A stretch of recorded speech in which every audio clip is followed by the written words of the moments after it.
Sir. Hello Vishnu, good good. Rent transfer பண்ணியிருந்தீங்களே? Sorry, ஒரு 2 days late ஆயிடுச்சு, தப்பா எடுத்துக்காதீங்க. அது பரவாயில்லப்பா. ஆனால் இந்த 3 ஃப்ரெண்ட்ஸ் யாரோ வராங்கன்னு சொன்னீங்களே, அது என்னாச்சு? அதை ஏன் சார் கேட்குறீங்க? வராங்க, பார்க்குறாங்க, ஆனால் யாருக்கும் செட் ஆக மாட்டேங்குது சார். Good good. நம்ம ஒன்று பண்ணலாமா?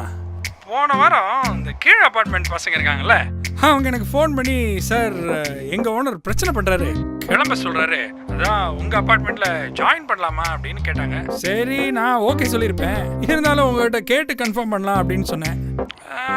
ஒர்க் பிஸியில் அப்படியே விட்டு போச்சு பாருங்க சார். இல்லை சார், வேணாம் சார். ஓகே தானே விஷ்ணு? ஆல்ரெடி அவங்களுக்கு எங்களுக்கு ஒரே பிரச்சனை. போன வாரம் கூட இந்த பார்க்கிங்கில் ஒரு சின்ன சண்டை, செட் ஆக மாட்டாங்க சார். ஏய் விஷ்ணு, இதெல்லாம் ஒரு மேட்ரா? போய் அவங்க கிட்ட ஃபேஸ் டு ஃபேஸ் பேசுங்க, எல்லாம் செட் ஆயிடும். ஓகே? இல்லை சார், அதெல்லாம் வேணாம். நீங்கள் ஒரு 1 week டைம் கொடுங்க எனக்கு, நானே எப்படியாவது யாரையாவது ரெடி பண்ணுறேன் சார். That's good. ட்ரை பண்ணுங்க விஷ்ணு. இன்கேஸ் கிடைக்கல அப்படின்னா நீங்கள் அவங்களோட தான் இருக்கணும். ஓகே? அதுவும் முடியல அப்படின்னா அப்புறம் ஐ வில் பி ஹெல்ப்லெஸ்.